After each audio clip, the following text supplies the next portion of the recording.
Hello everyone, कैसे हैं भैया आप सब लोग। उम्मीद है कि सब लोग बहुत बढ़िया हैं और अच्छे से अपनी पढ़ाई में लगे हुए हैं। देखिए गाइज, मैं आज से आपके लिए जो भी आपके 2025 में एग्ज़ाम्स आ रहे हैं, एसएससी बैंक, रेलवे, आपके जो भी एग्ज़ाम्स आ रहे हैं उन सब के लिए एक सैम्पल पेपर लेके आ रही हूँ। रोज़ या फिर मतलब वीक में 3-4 मैं आपको ये पेपर करवाऊँगी, जिसमें हर चैप्टर के आपके क्वेश्चन मिलेंगे और अच्छे लेवल के क्वेश्चन मिलेंगे आपको। यदि आप इन क्वेश्चंस को करते हैं तो आपके एग्जाम में ये बहुत आपके लिए बेनिफिशियल रहेंगे। हर एक क्वेश्चन को आपको अच्छे से देखना है और वीडियो देखने के बाद में कमेंट बॉक्स में अपनी राय जरूर देना है कि आपको वीडियो कैसा लगा। ठीक है, तो देखिए स्टार्ट करते हैं आज की क्लास का। आज मैं आपके लिए 25 क्वेश्चन लेके आई हूँ। मैथ्स के हर चैप्टर से मैंने क्वेश्चन लेने की कोशिश की है। ठीक है, जो नए आपके क्वेश्चन बन रहे हैं एसएससी में, मैंने वहाँ से भी क्वेश्चन उठाने की कोशिश की है, तो आपको हर पूरे वीडियो को एंड तक देखना है। ठीक है, तो देखिए स्टार्ट करते हैं आज की क्लास को। आज का देखिए पहला क्वेश्चन मैंने सिंप्लीफिकेशन से लिया है। फर्स्ट क्वेश्चन देखिए, यदि आपको देखो दे रखा है, यदि 88 में भाग देना है 8 का इंटू के माइनस 3 इंटू 3 बटे 6 स्क्वायर माइनस 7 इंटू 5 प्लस के स्क्वायर इक्वल्स टू क्या है, 1 है, तो निम्नलिखित में से के का मान क्या हो सकता है। तो बस आपको सिंपल देखिए, इसमें कुछ ही नहीं करना। सबसे पहले तो अपन को बोर्ड मास का नियम पता होना चाहिए। भाई यहाँ पे देखिए अपन ऊपर वाले में सबसे पहले बोर्ड मास लगाएंगे। यदि आपको बोर्ड मास का नियम आपको पता है तो ऐसे क्वेश्चन को आप इजीली सोल्व कर देंगे। देखिए बोर्ड मास होता क्या है आपका, सबसे पहले अपन बोर्ड मास देखेंगे कि बोर्ड मास होता क्या है। देखिए बोर्ड मास में आपका बी होता है, वो आपका होता है ब्रैकेट। ठीक है, ब्रैकेट। और ब्रैकेट में भी देखिए 3 प्रकार के ब्रैकेट होते हैं आपके पास में, छोटा ब्रैकेट, मझला ब्रैकेट और एक होता है आपका बड़ा ब्रैकेट। तो इसमें भी जब ब्रैकेट आपके पास में ये तीनों ब्रैकेट दिए हुए हो, तो सबसे पहले आप छोटे ब्रैकेट को सोल्व करेंगे, उसके बाद में मझले ब्रैकेट को सोल्व करेंगे और उसके बाद में आप बड़े ब्रैकेट को सोल्व करेंगे। ठीक है, उसके बाद में देखिए आपको क्या सोल्व करना है। ब्रैकेट के बाद में यदि आपको कहीं पे ऑफ दिया हुआ हो या हिंदी में आपको का लिखा हुआ मिलेगा, यदि ऑफ या का आपको दिया हुआ हो तो आप सेकंड नंबर पे आप उसको सोल्व करेंगे, ऑफ या का को, जिसका मतलब क्या होता है आपका इनटू करना होता है। ठीक है, उसके बाद में देखिए आपको थर्ड नंबर पे आपको डिवीजन डिवीजन या भाग। ठीक है, थर्ड नंबर पे आपको डिवीजन को सोल्व करना है, फिर आपको मल्टीप्लाई को सोल्व करना है, फिर आपको एडिशन को और फिर लास्ट में सब्ट्रैक्शन को। एडिशन और सब्ट्रैक्शन में से आप पहले किसी को भी सोल्व कर सकते हैं। ठीक है, तो यदि आप इस सीक्वेंस में क्वेश्चंस को सोल्व करेंगे तो आपके कोई दिक्कत नहीं आएगी, आप इजीली क्वेश्चन को सोल्व कर देंगे। देखिए इस तरीके से अपन इस क्वेश्चन को करेंगे। सबसे पहले देखिए यहाँ पे इंटू भी है, यहाँ भाग है, यहाँ पे माइनस है, यहाँ पे इंटू है। तो भाई बोर्ड मास के अपन को लगाना है, सबसे पहले अपन किसको, भाग को सोल्व करेंगे। ठीक है, 88 में भाग देना है 8 का, तो देखिए यहाँ से करेंगे अपन 11 11 आ जाएगा भाई। 88 में 8 का भाग देंगे तो 11 और इंटू करेंगे के से, तो कितना आ जाएगा आपका 11 के माइनस 11 के माइनस 3 को 3 से इंटू करेंगे तो 9 आ जाएगा। ऐसे नीचे देखते हैं अपन,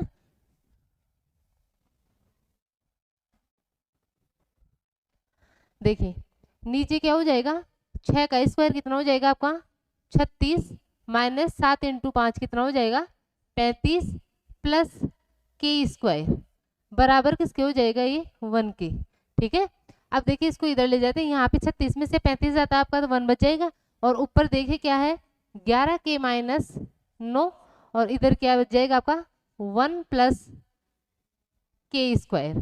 ठीक है, तो देखिए मैं इस इन वाले टर्म को भी इधर ले जाती हूँ, तो देखिए क्या बचेगा अपने पास में के स्क्वायर, ये माइनस का 9 है, इधर जाके प्लस का 9 हो जाएगा, और ये माइनस ये प्लस का 11 के है तो इधर जाके प्लस माइनस का हो जाएगा 11 के माइनस 10 बराबर 0। अब देखिए अपने पास में एक क्वाड्रेटिक इक्वेशन बन गई। आप इस क्वाड्रेटिक इक्वेशन को सोल्व कर लो। या देखिए आपको जब भी ऐसा क्वेश्चन आपके पास में आ जाए कि आपको ऑप्शन दे रखा है और यहाँ पे जो एक्स या के, जो यहाँ पे के लिखा हुआ है, या फिर यहाँ पे जो वेरिएबल है उसकी वैल्यू ही आपको ऑप्शन में दे रखी है, तो आप इसको क्वाड्रेटिक इक्वेशन से सोल्व नहीं करके आप इसको ऑप्शन उठा के सोल्व करो, तो वो ज़्यादा ईजी रहेगा। ठीक है, देखिए के की वैल्यू आप 2 और 7 लो, सबसे पहला ऑप्शन के की वैल्यू में यदि यहाँ पे 2 लेती हूँ तो कितना हो जाएगा 4 माइनस यहाँ पे 2 रखेंगे 11 दूना 22 माइनस 10। पहला ऑप्शन लिया है मैंने, ठीक है। तो देखिए कितना हो जाएगा आपका 22 माइनस 10 कितना हो जाएगा, माइनस का 32 में से 4 जाता है तो 0 आ रहा है क्या, नहीं आ रहा। इसका मतलब ये है कि पहला ऑप्शन तो अपना नहीं होगा।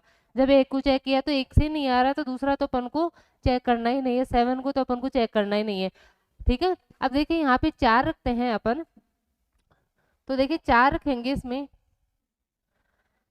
तो के की जगह 4 रखेंगे तो 4 चौक 16 माइनस 44 माइनस 10। इससे भी सीधा सीधा दिख रहा है कि माइनस का 54 में से 16 जाता है तो 0 नहीं आना, ठीक है। तो आपका सेकंड ऑप्शन भी यहाँ से नहीं होगा, ठीक है। अब देखिए अपने पास में थर्ड ऑप्शन में देखते हैं, तो अपन 3 रखते हैं यहाँ पे तो 9, ये कितना हो जाएगा 11, क्या रख रहे हैं 3 रख रहे हैं, 11 3 33 माइनस 10। थर्ड ऑप्शन से भी देखिए, सेकंड तो था ही नहीं, थर्ड ऑप्शन भी नहीं होगा अभी। 33 माइनस 10 कितना हो जाएगा आपका 43 में से 9 जाएगा तो 0 तो यहाँ से भी नहीं आएगा अपना, ठीक है। उसके बाद में अपना एक ही ऑप्शन बचा, उसको चेक करने की जरूरत ही नहीं है। जब 3 ऑप्शन चेक कर लिए उससे अपना आंसर नहीं आया तो चौथा ऑप्शन तो अपना आंसर होगा ही, ठीक है। तो ऐसे आपको क्या करना है, क्वाड्रेटिक इक्वेशन भाई यहाँ पे तो देखो आप देखोगे इस वाली इक्वेशन में, तो इसमें तो आपको इजी डेटा दे रखा है तो इसको तो आप सोल्व भी कर लोगे क्योंकि इसमें चौथे ऑप्शन में आके आपको आंसर मिला है। तो इससे अच्छा देखो यहाँ पे अपन इसको सीधा तोड़ सकते हैं भाई। मैं इसको क्या लिख सकती हूँ 10 के माइनस के, इन दोनों को जोड़ेंगे तो 11 के ही आ जाएगा। माइनस का कितना है अपना, ये 10 है, सॉरी ये माइनस का 10 नहीं है, यहाँ पे प्लस है, ठीक है, ठीक है। यहाँ पे क्या है आपका प्लस है, तो आपको ऐसे ऑप्शन से ही चेक करना है, प्लस का 10 है, ठीक है। सॉरी क्या है आपके पास इक्वेशन, माइनस का वो के स्क्वायर, उसके बाद में है माइनस का 11 के प्लस का 10 है, ठीक है, इक्वल्स टू 0, ठीक है। तो देखिए इस क्वाड्रेटिक इक्वेशन को सोल्व करना तो बिल्कुल इजी है। इसको क्या लिख सकते हैं 10 के माइनस के प्लस 10 इक्वल्स टू 0, ठीक है।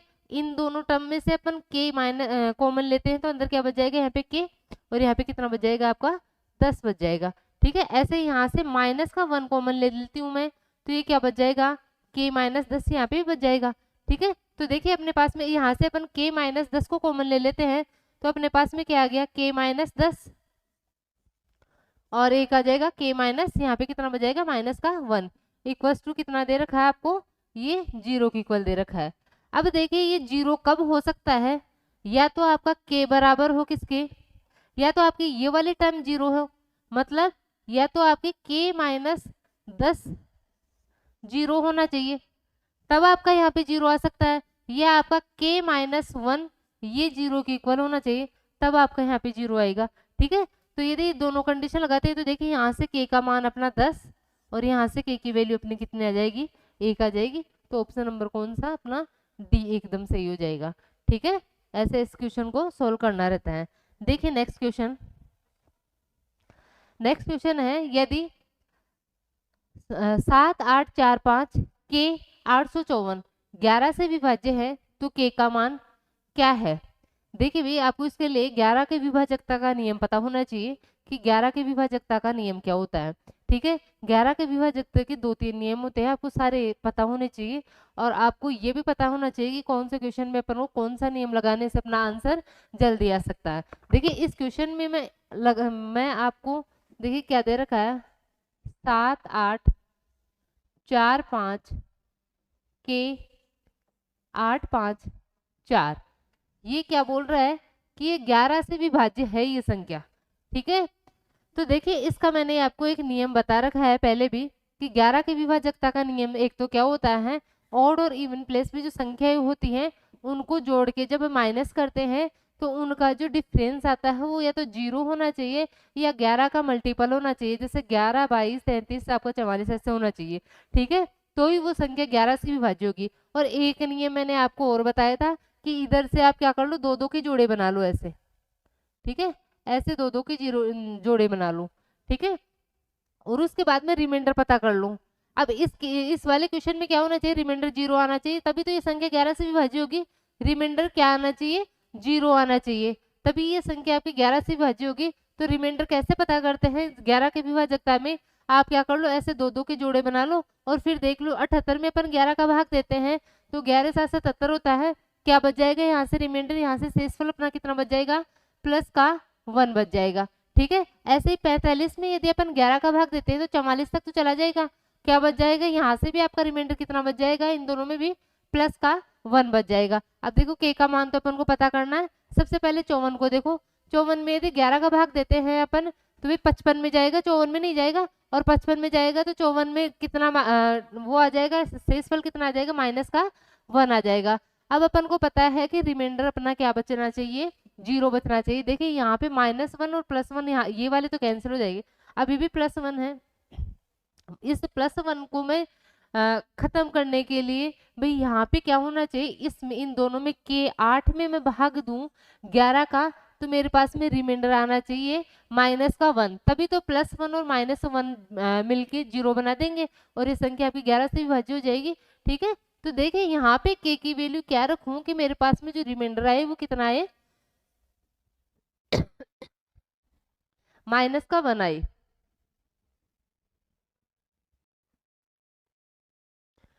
कितना आना चाहिए, -1। तो देखिए मैं क्या यहाँ पे के की वैल्यू क्या पुट करूँ, आप ऑप्शन का भी सहारा ले सकते हैं। भाई यहाँ पे 68 मान लो कि पहला ही ऑप्शन लिखती हूँ, पहले ऑप्शन में के की वैल्यू 9 है, यहाँ पे 98 में मैं 11 का भाग देती हूँ तो 99 में जाएगा। ठीक है, मतलब यहाँ से मेरे पास में पहले ऑप्शन से मिल रहा है कि -1 यहाँ से आपका रिमाइंडर आएगा, तो पहला ही ऑप्शन हो जाएगा के की वैल्यू क्या होनी चाहिए, आपकी 9 होनी चाहिए। ठीक है, तो आपको 11 के विभाजकता के सारे नियम पता होने चाहिए, कौन से क्वेश्चन में कौन सा लगाना है ये आप पे डिपेंड करेगा, आपकी प्रैक्टिस पे डिपेंड करेगा। ठीक है, देखिए नेक्स्ट क्वेश्चन, क्वेश्चन नंबर 3 है, यदि 3x + 7 बराबर है x² + m, ये बराबर है 7x + 5, तो m का 120% क्या होगा। देखिए कैसे करेंगे क्वेश्चन को, सबसे पहले देखिए यहाँ पे तो x² है और इसमें m ये दोनों ही वेरिएबल है। ठीक है, तो मैं यदि इन दोनों को ले सकती हूँ तो क्या दो इक्वेशन से अपन दो वेरिएबल भाई यहाँ से अपन निकाल सकते हैं क्या, x और या m की वैल्यू किसी की भी नहीं निकाल सकते। लेकिन यदि मैं देखो इन दोनों इक्वेशन को लेते, इन दोनों टर्म्स को लेती हूँ साथ में, तो मेरे को पता है कि यहाँ से अपन x की वैल्यू फाइंड आउट कर सकते हैं। और यदि x की वैल्यू फाइंड आउट कर सकते हैं हो जाएगी तो यहाँ पे x की वैल्यू फाइंड आउट करके अपन m भी पता कर सकते हैं। ठीक है, तो देखिए कैसे करेंगे इसको, 3x + 7 ये बराबर हो जाएगा आपका किसके, 7x + 5 के। ठीक है, देखिए 3x इधर जाएगा, 7x में से माइनस होगा तो कितना बच जाएगा अपना, ये बच जाएगा 4x। ठीक है, और ये 5 आके 7 में से माइनस होगा तो कितना आ जाएगा आपका, 2 आ जाएगा। तो x की वैल्यू कितनी आ जाएगी अपने पास में, भाई 2 से काटोगे 2 बार तो कितनी आ जाएगी, x की वैल्यू जो आएगी अपने पास में वो कितनी आएगी, 1/2 आ जाएगी। ठीक है, उसके बाद में देखिए अपन को m की वैल्यू फाइंड आउट करनी है, तो आप किन्हीं भी दो टर्म को या तो इन दोनों को ले लो या इन दोनों को ले लो और यहाँ से m फाइंड आउट कर लो। यहाँ से देखिए मैं x की वैल्यू यहाँ पे 3x है, यहाँ पे x की वैल्यू पुट करती हूँ तो ये कितना हो जाएगा, 3/2 + 7। ठीक है, इधर हो जाएगा कितना, 1/4 आ जाएगा भाई, 1/2 का आप 1/2 का स्क्वायर करोगे तो 1/4। ठीक है, प्लस कितना हो जाएगा आपका m, तो देखिए m निकालेंगे, सबसे पहले इस 1/4 को इधर लेके आऊंगी तो माइनस का 1/4 हो जाएगा ये। ठीक है, ये क्या हो जाएगा आपका, माइनस का 1/4 हो जाएगा, ये आपकी m की वैल्यू हो जाएगी। अब देखिए यहाँ पे अपन एलसीएम लेते हैं तो कितना आ जाएगा आपका, 4 आ जाएगा। ये है आपका -1, तो ये कितना हो जाएगा, प्लस का 6। ठीक है, और ये कितना हो जाएगा, 7 चौक 28। ठीक है, बराबर m। तो देखिए यहाँ से अपने पास में जो m की वैल्यू निकल के आएगी वो कितना आ जाएगी, 28 में यदि अपन 5 को जोड़ते हैं तो 33, 33/4 क्या आ जाएगी अपने पास में, m की वैल्यू आ जाएगी। ठीक है, यदि m अपने पास में आ गया तो m का 120% अपन निकाल सकते हैं। m का 120 का मतलब इंटू 120% निकालना है। m की वैल्यू कितनी आई अपने पास में, 33/4 इंटू 120% को हटाएंगे नीचे 2 0, या आप डायरेक्ट लिख लो इसको 20%, 120% को क्या लिख लेंगे, 6/5। ठीक है, देखिए काटेंगे वही 6/5 आ जाएगा अपने पास में। अब देखिए 2 से काटते हैं तो ये 4 2 बार कट जाएगा और ये 3 बार। कितना आ जाएगा आपका? ऊपर तो आ जाएगा 99, नीचे कितना आ जाएगा? 10। इस 10 को का भाग देंगे अपन किसमें? 99 में, तो अपने पास में क्या हो जाएगा? एक डिजिट छोड़ के क्या लगा देंगे? पॉइंट लगा देंगे। तो कितना आंसर आ जाएगा अपना? 9.9 आंसर आ जाएगा। ऑप्शन नंबर बी अपना एकदम सही हो जाएगा। ठीक है, देखिए नेक्स्ट क्वेश्चन। क्वेश्चन नंबर 4 है, अंक 5 6 7 8 9 से कितनी 3 अंकों की विषम संख्याएं बनाई जा सकती है यदि अंकों को दोहराया जा सकता है। देखिए आपको 3 अंकों की संख्या बनानी है और आपको अंक दे रखे हैं 5 6 7 8 और 9 से आपको 3 अंकों की विषम संख्या बनानी है। विषम संख्या बनानी है, इसका मतलब जो इकाई का अंक है आपका वो सम नहीं होना चाहिए, एक विषम संख्या होनी चाहिए। ठीक है, मतलब इकाई का जो अंक होता है भाई आपको 3 अंकों की संख्या बनानी है ऐसे। ठीक है, और जो इकाई का अंक होता है यहाँ पे आपकी विषम संख्या आनी चाहिए, विषम डिजिट आनी चाहिए, तभी तो आपका क्या होगी? वो संख्या भी सम होगी ना। मतलब यहाँ पे देखो 5 6 7 8 और 9 में विषम संख्या कौन कौन सी है आपकी? ये है आपकी 5। भाई इकाई के स्थान पे या तो 5 आ सकता है, या 7 आ सकता है, या क्या आ सकता है? 9 आ सकता है। आप यहाँ पे 6 और 8 को नहीं लिख सकते, क्योंकि यहाँ पे 6 और 8 लिखते ही तो आपकी संख्या ही सम बन जाएगी। आपको विषम संख्या ही चाहिए। तो देखिए इकाई के स्थान पे आप कितनी संख्याओं को रख सकते हैं? 3 संख्याओं को रख सकते हैं। ठीक है, दहाई के स्थान पे इसने बोला है कि आप संख्याओं को रिपीट, आप इन जो अंक है उनको दोहराया जा सकता है। मतलब यहाँ पे कितने अंक आ सकते हैं आपके? ये पूरे 5 अंक ले सकते हो आप। ठीक है, जो भी आपको 5 डिजिट दे रखी है, पांचों आप यहाँ पे रख सकते हो, और ये पांचों डिजिट आप यहाँ पे भी रख सकते हो। ठीक है भाई, इनको दोहराया जा सकता है तो ये 5 डिजिट यहाँ पे भी रख सकते हो। तो आपको पता करना है कि यहाँ पे कितने डिजिट आएगी, यहाँ पे कितने डिजिट आएगी और यहाँ पे कितने डिजिट आ सकती है, और उसके बाद में उन डिजिट्स का क्या कर दो? आप मल्टीप्लाई कर दो। ठीक है, तो देखिए कितना हो जाएगा? ये हो जाएगा 5 5 25 और 25 3 75। आपका क्या आ जाएगा? आंसर आ जाएगा। कितनी संख्याएं बनाई जा सकती है आपकी? 75 संख्याएं बनाई जा सकती है। ठीक है, ऑप्शन नंबर डी अपना एकदम सही हो जाएगा। इंपॉर्टेंट क्वेश्चन ना, आपको याद रखना है इसको। देखिए नेक्स्ट क्वेश्चन, अगला क्वेश्चन है, एक जिले की जनसंख्या 3,60,000 है, जिसमें से 2,25,000 पुरुष है। 35% जनसंख्या साक्षर है। यदि 17% पुरुष साक्षर है तो साक्षर महिलाओं का प्रतिशत कितना होगा? देखिए इस क्वेश्चन को आप डेविएशन से भी कर सकते हैं, इस क्वेश्चन में आप एलिगेशन भी लगा सकते हैं, और इसको आप बेसिक से भी कर सकते हैं। ठीक है, इस क्वेश्चन में देखिए अपन एलिगेशन लगाते हैं, एलिगेशन से बहुत इजीली कर देंगे इसको। भाई टोटल जनसंख्या कितनी है? 3,60,000 है। 3,60,000 में से जो मेल है, जो पुरुष है, वो कितने हैं? 2,25,000 है। मतलब महिलाएं जो फीमेल हो जाएगी वो कितना हो जाएगी आपकी? ये हो जाएगी, देखिए 75 और 60 कितना हो जाएगा? 1,35,000। महिलाएं कितनी हो जाएगी? 1,35,000 हो जाएगी। आप 3,60,000 में से जब आप 2,25,000 को घटाएंगे तो कितना आ जाएगा? 1,35,000 आपके पास में क्या आ जाएगी? फीमेल आ जाएगी। ठीक है, तो देखिए इस क्वेश्चन को में अपन एलिगेशन लगाते हैं।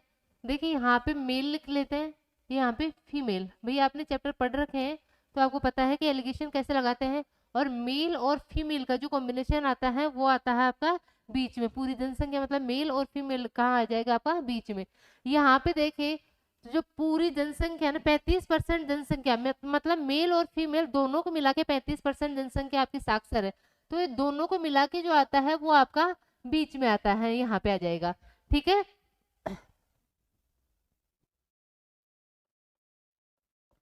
ठीक है, और इसने दे रखा है कि 17% पुरुष साक्षर है। 17% पुरुष साक्षर है। आपको बताना है कि महिलाओं का कितना परसेंट साक्षर है, मतलब यहाँ का डेटा आपको बताना है। देखिए एलिगेशन अपन लगाते हैं तो कैसे लगाते हैं? इसमें से ये माइनस करके यहाँ पे लिखते हैं, और इसमें से मतलब जो भी बड़ा होता है उसमें से छोटे को माइनस करके इधर लिखते हैं, और जो आपके पास में रेशियो आता है वो आपका मेल और फीमेल की, मतलब कितने मेल है और कितने फीमेल है, मेल और फीमेल का रेशियो आएगा आपके पास में। ठीक है, मेल और फीमेल का रेशियो आएगा। देखिए मेल और फीमेल का रेशियो, मेल भी दे रखा है अपन को, मेल जो पुरुष जनसंख्या है वो कितनी है? 2,25,000 है। और जो महिला की संख्या है वो कितनी है, 1,35,000 है। तो देखिए रेशियो अपन यहाँ से भी ले सकते हैं ना, कितना आएगा मेल और फीमेल का जो रेशियो, देखिए कितना आ जाएगा, 3 जीरो से 3 जीरो कैंसिल, 5 से जब काटेंगे अपन 5 चौक 20, 5 5 25, और इसको काटेंगे, देखो ये 5 है, 5 दूना 10, 5 7 35, 3 से भी कट रहा है, ये कितनी बार, ये कट जाएगा आपका 15 बार, और ये 3 से कितनी बार कट जाएगा आपका, 9 बार कट जाएगा। ठीक है, ये कितनी बार कट जाएगा, 9 बार कट जाएगा। तो यहाँ से देखिए मेल और फीमेल का जो रेशियो आया है अपने पास में वो कितना आया है, अच्छा अभी तो 9 से, सॉरी सॉरी, ये 9 से ही कट रहा है ना, हाँ 3 से और काट लो, 3 5 15 और 3 3 9, मतलब मेल और फीमेल का जो रेशियो आया है वो कितना आया है अपने पास में, 5:3 आया है। ठीक है, ये तो अपने पास में क्वेश्चन में दे रखा है कि मेल और फीमेल इतने हैं, उससे अपन ने रेशियो पता कर लिए। यहाँ पे देखिए अपन देखते हैं तो यहाँ से अपना रेशियो क्या आना चाहिए, 5:3 के अनुपात में आना चाहिए। देखिए 35 में से 17 अपन माइनस करते हैं तो यहाँ पे कितना आएगा, 18 आएगा। मतलब इस 3 की वैल्यू कितनी है आपकी, 18 है, कितना गुना है, 6 गुना है, तो यहाँ पे भी इसका इतना गुना ही होना चाहिए। ठीक है, तभी तो भाई यहाँ पे रेशियो 5:3 होना चाहिए। तो ये 5:3 कब होगा, देखिए ये 3 का गुना कितना गुना है, 18, 6 गुना है, तो 5 का 6 गुना कितना हो जाएगा, 6 5 30। मतलब यहाँ पे ऐसी संख्या रही होगी जिनमें इन दोनों का डिफरेंस है ना वो कितना रहा होगा, 30 रहा होगा। देखिए आपको एक चीज इसमें एलिगेशन में पता रखनी है, जो ये बीच में जो संख्या होती है ना, ये यहाँ पे 1 से तो बड़ी होती है और 1 से छोटी होती है। ठीक है, अब देखिए इससे बड़ी है तो यहाँ पे जो संख्या है उससे छोटी है, तो आपको क्या करना पड़ेगा, यहाँ पे जो भी आ रहा है ना उसको क्या कर दो, इसमें से माइनस कर दो। ठीक है, सॉरी, इस वाली संख्या में से इसको माइनस करोगे तभी ये आई होगी। ठीक है, मतलब यहाँ पे इससे बड़ी होनी चाहिए, इसका मतलब यहाँ पे बड़ी लाने के लिए इन दोनों को जोड़ दो। तो 30 और 35 को अपन जोड़ते हैं तो यहाँ पे कितना आना चाहिए अपना, 65%। मतलब महिलाओं का कितना परसेंट साक्षर है, 65% साक्षर है। ठीक है, तो ऐसे एलिगेशन से भी कर सकते हैं, इसमें आप डेविएशन लगाना चाहो तो डेविएशन से भी आप इस क्वेश्चन को सॉल्व कर सकते हैं। ठीक है, तो कौन सा ऑप्शन, ऑप्शन नंबर अपना डी एकदम सही हो जाएगा। और बेसिक से करोगे तो देखो बेसिक से थोड़ा सा आपको टाइम लग जाएगा इसमें। ठीक है, तो आप एलिगेशन से करोगे तो सबसे अच्छा मेथड है। देखिए आगे वाला क्वेश्चन, एक संख्या में पहले 12% की वृद्धि की जाती है और फिर 23% की वृद्धि की जाती है। इस प्रकार प्राप्त संख्या में अब 34% की कमी की जाती है। मूल संख्या में कुल वृद्धि या कमी परसेंट ज्ञात कीजिए। देखिए इस क्वेश्चन को कैसे अपन करेंगे, अपन को पता है भाई इसमें या तो आप दो बार जो सक्सेसिव इंक्रीज वाला और सक्सेसिव डिक्रीज वाले जो फॉर्मूले होते हैं, 2 वेरिएबल का और 3 वेरिएबल का, या तो तीनों वेरिएबल वाला साथ लगा दो। उसमें क्या हो जाएगा आपका, ये थोड़ी सी कैलकुलेशन ज्यादा हो जाएगी, कैलकुलेटिव क्वेश्चन है, इसको किसी भी मेथड से करो, इसमें थोड़ा सा आपको कैलकुलेशन करना ही पड़ेगा। इससे अच्छा है कि आप 2 वेरिएबल में जो सक्सेसिव इंक्रीज क्रमागत वृद्धि और क्रमागत कमी वाला जो फॉर्मूला होता है, कौन सा होता है, जब भी आपके पास में क्रमागत 2 बार क्रमागत वृद्धि या कमी होती है तो आप कौन सा फॉर्मूला लगाते हैं, a plus B plus A into B बटे 100। ठीक है, ये क्या आती है आपके पास में, ये 2 क्रमागत वृद्धि या 2 क्रमागत कमी जब आप करते हैं तो आपके पास में ओवरऑल कितनी कमी या कितनी वृद्धि हुई है ये आपके पास में आ जाएगा। यदि कमी हो रही है तो प्लस की जगह क्या करना पड़ेगा, आपको माइनस करना पड़ेगा। ठीक है, तो देखिए सोल्व करते हैं इस क्वेश्चन को। सबसे पहले अपन देखो इसमें 3 बार कर रखा है, पहले 12% बढ़ा रहे हैं, फिर 23% बढ़ा रहे हैं, और फिर जो संख्या प्राप्त होती है उसको 34% कमी कर रहे हैं। ठीक है, या तो 3 वेरिएबल वाला जो फॉर्मूला होता है ना वो लगाओगे ना इसमें तो थोड़ा सा आपका कैलकुलेशन में ज्यादा टाइम लग जाएगा। इससे अच्छा है कि आप इस फॉर्मूले को 2 बार यूज कर लो। ठीक है, तो देखिए इस फॉर्मूले को अपन 2 बार यूज करते हैं। सबसे पहले 12 और 23 में सबसे पहले 12 बढ़ा रहे हैं तो ये 12 प्लस फिर 23 बढ़ा रहे हैं तो ये 23 प्लस 12 इंटू 23 बटे 100। तो इससे अपन को आ जाएगा कि जब 12% और 23% की वृद्धि की जाती है तो ओवरऑल कितना बढ़ता है। ठीक है, तो देखिए करते हैं इसको सोल्व, ये हो जाएगा आपका 35 प्लस इसको सोल्व करते हैं तो देखिए कितना हो जाएगा, 12 3 36 24 और 3 कितना हो जाएगा आपका 27। 100 का भाग लगाएंगे, 2 डिजिट छोड़ के क्या कर दोगे, पॉइंट लगा दोगे। तो ओवरऑल कितने की वृद्धि हुई है अपने पास में, ये देखो कितना हो जाएगा 37.76 की वृद्धि हो गई। कितने की वृद्धि होगी? ओवरऑल 37.76% की वृद्धि होगी। ठीक है, अब आपको क्या करना, कम बोल रहा है इसमें फिर जो प्राप्त होता है उसमें 34% की कमी की जाती है। अब आप क्या कर दो, जो ये संख्या अपन को प्राप्त हुई है इसमें से और जो 34% की कमी की जा रही है, इन दोनों को लेके आप ये वाला फॉर्मूला दोबारा से लगा दो। अब देखिए इसमें दोबारा से कमी कर रहे हैं कितने की? 34% की। तो देखिए आप क्या करोगे, दोबारा से ये फॉर्मूला लगा दो। 37.76 कमी कर रहे हैं तो माइनस आ जाएगा 34। अब देखिए यहाँ पे प्लस और माइनस को इंटू करते हैं तो माइनस होता है, तो माइनस आ जाएगा बीच में इस प्लस की जगह। ठीक है, ये हो जाएगा आपका 37.76 इंटू 34 बटे में कितना आ जाएगा आपका? 100 आ जाएगा। अब देखिए ये वाली कैलकुलेशन तो आपको करनी पड़ेगी, आप किसी भी मेथड से करो, इतना सा तो आपको करना पड़ेगा। ठीक है, तो देखिए यहाँ से तो कितना आ रहा है आपका? ये आ जाएगा 3.76 आ जाएगा। अब देखिए इसको सॉल्व करते हैं अपन। 37.76 को 34 से इंटू करते हैं, तो या तो आप देखो थोड़ा सा अप्रोक्स करके कर लो कि 37.76 को 38 मान लो आप, 38 को 34 से इंटू कर लो, या पूरी कैलकुलेशन करना चाहो तो आप पूरी कैलकुलेशन भी कर सकते हैं। देखिए कितना है, इंटू 34। ठीक है, कर लेते हैं। हाँ सिंपल मेथड से 6 4 24 हासिल में 2 7 21, सॉरी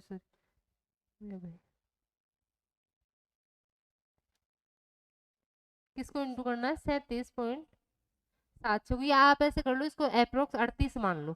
ठीक है, 38 को अपन को 34 से इंटू करना है, तो देखिए दो दो का मल्टीप्लाई वाला तो अपन को आता है, तो इतना टाइम नहीं लगेगा।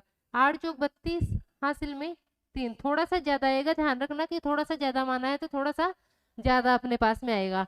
ठीक है, 8 चौक 32 3, और फिर हो जाएगा 8 3 24 और 3 27 और 4 3 12, 39 हासिल में जाएगा 3 3 3 9, और कितना आ जाएगा? इतना आ जाएगा 1292। इसमें 100 का भाग लगाते हैं तो कितना आ जाएगा आपका? ये आ जाएगा। ठीक है, तो यहाँ पे मैं कर देती हूँ कितना, माइनस का 12.92। ये ध्यान रखना, लेकिन दिमाग में रखना कि ये थोड़ी सी ज्यादा है, क्योंकि अपने 76 को बढ़ा के, मतलब जो 37.76 था उसको बढ़ा के 38 किया था, तो इसका मतलब ये थोड़ा सा ज्यादा आ रहा है। इसमें से अपन इसको माइनस करते हैं तो देखिए कितना आ जाएगा अपना? माइनस में आएगा, क्योंकि माइनस वाली संख्या ज्यादा बड़ी है, तो ये आ जाएगा अपना यहाँ पे 1 और ये कितना हो जाएगा? 9। ठीक है, मतलब 9.14 आ रहा है, जो क्या आ रहा है अपना? थोड़ा सा बड़ा, इससे थोड़ा सा कम आना चाहिए। ठीक है, और माइनस में आ रहा है, ये प्लस में नहीं आ रहा, माइनस में आ रहा है, तो इससे थोड़ा सा कम आएगा, क्योंकि अपन ने पहले इसको जो संख्या आपके 37.7 से थी उसको अपन ने 38 माना था, मतलब थोड़ा सा बढ़ा लिया था, तो यहाँ पे भी थोड़ा बढ़ा हुआ ही तो आएगा ना। इसका मतलब है कि अप्रोक्स कितना आएगा? 9% का इंक्रीज हो रहा है या डिक्रीज हो रहा है? माइनस लग रहा है तो क्या हो रहा है आपका? डिक्रीज हो रहा है, तो -9% क्या हो जाएगा आपका? डिक्रीज हो जाएगा। ऑप्शन नंबर सी अपना एकदम सही हो जाएगा। ठीक है, तो जब भी आप ऐसे कैलकुलेशन वाले क्वेश्चन आते हैं, देखिए आप एक तो 37.76 को इंटू कर दिए किससे? 34 से, थोड़ा सा टाइम टेकिंग होता, इससे अच्छा इतना सा दिमाग लगा लो कि इसको अप्रोक्स मैंने 38 मान लिया और ये थोड़ा सा इजी हो गया। ठीक है, तो आपको यहाँ पे बस इतना सा करना है। आपकी कैलकुलेशन थी कितने परसेंट का डिक्रीशन आएगा इसमें? 9% का। ठीक है, देखिए आगे वाला क्वेश्चन। देखिए क्वेश्चन नंबर 7 क्या है? ए ने बी को एक मोबाइल फोन 35% लाभ पर बेचा और बी ने सी को 20% हानि पर बेचा। यदि सी ने इसके लिए 6,804 रुपए का भुगतान किया तो ए ने फोन के लिए कितने रुपए का भुगतान किया? बिल्कुल इजी क्वेश्चन है। देखिए सबसे पहले तो मैं मान लेती हूँ कि मान लिया कि ए ने जो है ना इस फोन के लिए कितना भुगतान किया होगा? 100 का भुगतान किया होगा। ठीक है, ए ने कितने का भुगतान किया होगा? 100 का भुगतान किया गया। अब ए ने बी को बेचा है कितने पे? 35% के लाभ पे बेचा है, तो बी ने इसको कितने में खरीदा होगा? 135 में खरीदा होगा। बी ने इसको कितने में खरीदा? 135 में खरीदा। फिर क्या किया इसने? बी ने सी को 20% की हानि पर इसको बेच दिया। बी ने किसको बेच दिया? सी को बेच दिया, और कितने की हानि पर? 20% की हानि पर बेचा है। तो आप क्या कर लो, 20% की हानि मतलब इसका 80% निकालो, 135 का 80%, या 80% को मैं क्या लिख सकती हूँ? 135 का 80% या 80% को डायरेक्ट यदि आप की प्रैक्टिस होगी तो आप इसको 4/5 लिख लो। ठीक है भाई, 80% को फ्रैक्शन में क्या लिखते हैं अपन, 4/5 लिखते हैं। तो देखिए 5 से काटते हैं तो 5 दूना 10, 5 7 35 और 27 से यार कितना होता है, 108 होता है। मतलब सीन ने इसको कितने में खरीदा, 108 में खरीदा। ये तो कब है, जब अपन ने माना है कि ए ने माना कि ए ने इसको 100 रुपए में खरीदा होगा, तब अपने पास में आ रहा है सी का कितना, कि सी ने इसको 108 में खरीदा है। लेकिन सी का डेटा तो इसने दे रखा है कितना, 6804 में खरीदा। मतलब ये 6804 किसकी वैल्यू है, 108 की वैल्यू है। ठीक है, और आपको ए का पता करना है, मतलब 100 की वैल्यू पता करनी है। तो ये क्या हो जाएगा, इसकी वैल्यू पता करेंगे किसकी, 100 की, तो क्या हो जाएगा 108 यहाँ पे नीचे आ जाएगा और 100 की वैल्यू पता कर लेंगे अपन, कर लेंगे इसको कैलकुलेट। देखिए सबसे पहले तो सोल्व, इसको 4 से काट लो, 4 दूना 8, 4 7 28 और इसको काटेंगे 4 7 28, ये आ जाएगा ये। ठीक है, 9 से काटते हैं, 9 3 27 और ये 9 एकम 9, 8 बच गया, 9 8 72, 9 9 81। फिर से 3 से कट रहा है तो 3 से काट लेते हैं, 3 6 18 और 3 3 9, कितना आ जाएगा 63 को 100 से इंटू करेंगे तो 6300 रुपए में किसने, ए ने इसको खरीदा होगा। ऑप्शन नंबर सी अपना एकदम सही हो जाएगा। ठीक है, तो बिल्कुल एजुकेशन था, इसको 100 मान के आप कर लोगे तो इजीली आपका सोल्व हो जाएगा। ठीक है, देखिए आगे वाला क्वेश्चन। क्वेश्चन नंबर 8 है, अतुल को अपने माल को क्रय मूल्य से कितने प्रतिशत अधिक अंकित करना चाहिए ताकि उसे 25% की छूट देने के बाद भी 20% का लाभ अर्जित हो। देखिए इस क्वेश्चन को आप बेसिक से करोगे तो भाई हर क्वेश्चन के 2 3 मेथड होते हैं, बेसिक तो सब में होता ही है। ठीक है, इसके देखिए फिर मैं आपको 2 मेथड बताती हूँ, आपको जो सेकंड मेथड बताऊंगी वो आपको याद रखना है। देखिए सबसे पहले तो पहला मेथड क्या है, 25% की छूट। सबसे पहले तो 25% को अपन क्या लिख सकते हैं, 1/4। अब अपन को पता होना चाहिए कि जो छूट है ना वो हमेशा किस पे मिलती है, आपकी मार्क प्राइस पे मिलती है, अंकित मूल्य पे मिलती है। ठीक है, छूट हमेशा अंकित मूल्य पे मिलती है। मतलब 4 को यदि मैं अंकित मूल्य मान लूं, मार्क प्राइस मान लूं, इस पे 1 की छूट मिल रही है तो बेचेगा कितने में, 3 में। मतलब यहाँ से अपने पास में मार्क प्राइस और सेलिंग प्राइस, इन दोनों का जो रेशियो आता है वो कितना आएगा अपना, ये आ जाएगा 4:3 आ जाएगा। और इसने एक डेटा और दे रखा है कि इसमें फिर भी उसको 20% का लाभ होता है। 20% को क्या लिख सकते हैं, 1/5। मतलब कोई वस्तु 5 की है, उस पे 1 का लाभ है और उसको 6 में बेच रहा है। मतलब यहाँ से अपन क्रय मूल्य, इसको क्रय मूल्य मान लूं तो विक्रय मूल्य यहाँ से कितना आ जाएगा अपना, 6 आ जाएगा। ठीक है, तो देखिए यहाँ से अपने पास में क्रय मूल्य और विक्रय मूल्य का जो अनुपात आ रहा है वो कितना आ रहा है, 6:5। क्रय मूल्य आपका 5 है, विक्रय मूल्य आपका 6 है। अब देखिए यहाँ पे देखते हैं अपन, तो यहाँ पे अपने पास में विक्रय मूल्य 3 है और यहाँ पे विक्रय मूल्य 6 है। भाई ऐसा हो सकता है कि एक ही वस्तु के 2 विक्रय मूल्य हो जाए, ठीक है, ये नहीं हो सकता। तो अपन को क्या बनाना है, इन दोनों को सेम बनाना है। आप बताओ कि मैं किससे इंटू करूं कि ये सेम बन जाए। भाई 3 को मैं 6 बना देती हूँ 2 से इंटू करके, तो आपका क्या हो जाएगा, विक्रय मूल्य सेम बन जाएगा। ठीक है, इसको क्या कर दो, पूरे अनुपात को 2 से इंटू कर दो। तो देखिए अब यहाँ से अपना जो मार्क प्राइस आएगा, अंकित मूल्य, वो कितना हो जाएगा, 8। ठीक है, ये 6 है, तो मार्क प्राइस का और सेलिंग प्राइस और कॉस्ट प्राइस का जो मूल्य, वो जो अनुपात आएगा वो कितना आ जाएगा, 8:6:5 आएगा। अब इसने अपन को पूछा क्या है, अतुल को अपने माल को क्रय मूल्य से कितने प्रतिशत अधिक पर अंकित करना चाहिए। भाई क्रय मूल्य कितना है, 5, अंकित मूल्य कितना है, 8 है। कितने अधिक पे अंकित कर रहा है ये, 3 अधिक पे, 3 अधिक पे अंकित कर रहा है। किससे अधिक अंकित कर रहा है, क्रय मूल्य से, तो आ जाएगा नीचे 5 आ जाएगा। इनटू में क्या कर दोगे आप, 100 कर दोगे परसेंटेज में पता करने के लिए। ठीक है, तो देखिए या तो आप 3/5 आप डायरेक्ट लिख लोगे, 60% होता है, या आप काट के कर लो, कितना हो जाएगा आपका, ये हो जाएगा आपका 60% आंसर आ जाएगा। ठीक है, तो ये तो एक मेथड है कि आप अनुपात बना के ऐसे आप इसको सोल्व कर सकते हो।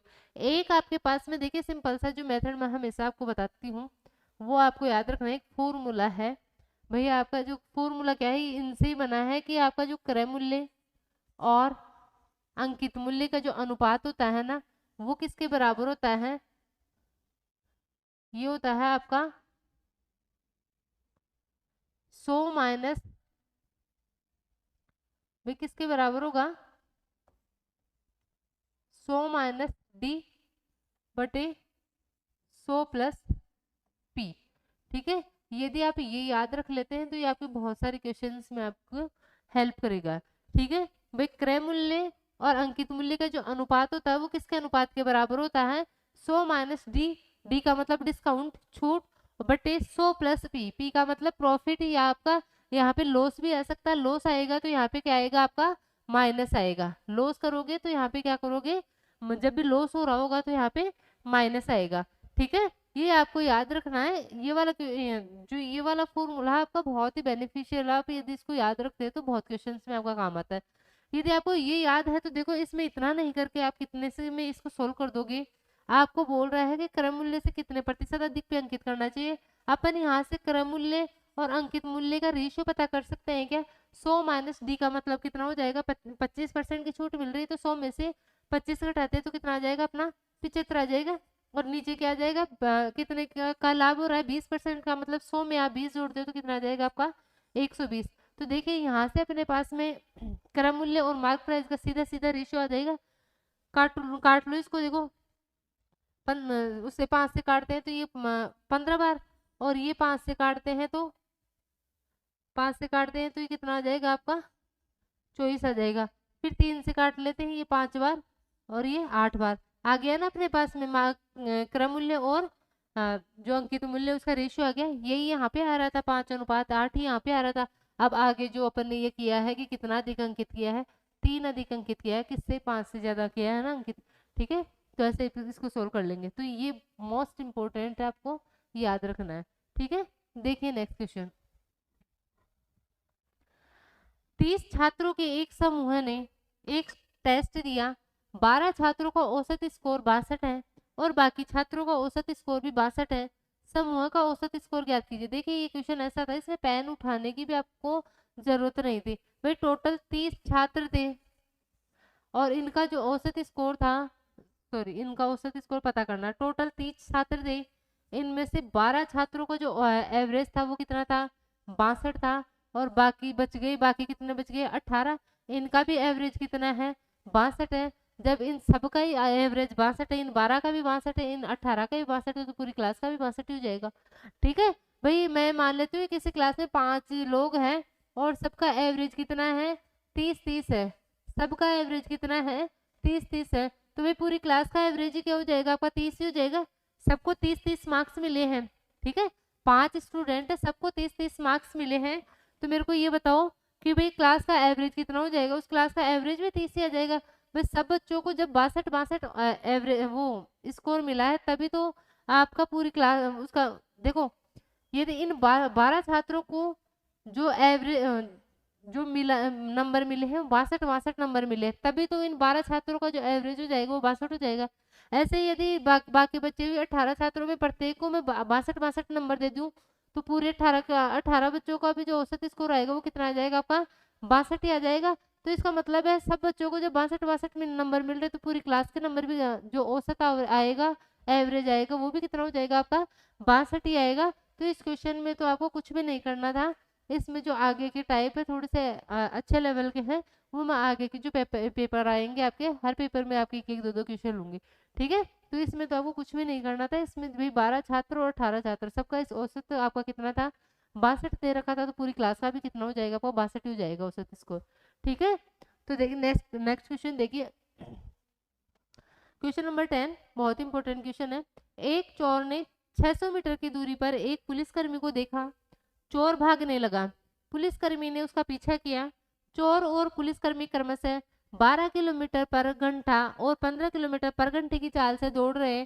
पुलिसकर्मी को चोर को पकड़ने में लगने वाला समय आपको मिनट में पता करना है।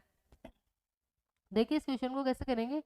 एक चोर, मैंने मान लिया पुलिसकर्मी यहाँ पे खड़ा है, चोर यहाँ पे खड़ा है, ये इन दोनों को जो बीच की डिस्टेंस है वो अपन को दे रखी है 600 मीटर। यहाँ से पुलिसकर्मी है वो चोर को देखता है और इसके पीछे भागने लगता है। तो जब भाई पुलिसकर्मी इस चोर के पीछे भागेगा तो चोर भी भागेगा ही ना, चोर क्या वहीं पे थोड़ा ना रुका रहेगा, चोर भी भागेगा पुलिस को देखे।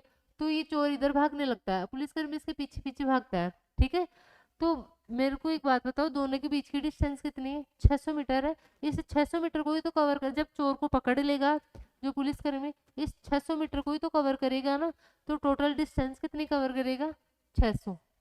ठीक है, अपना जो फॉर्मूला होता है वो क्या होता है, डिस्टेंस इक्वल्स टू चाल इंटू समय।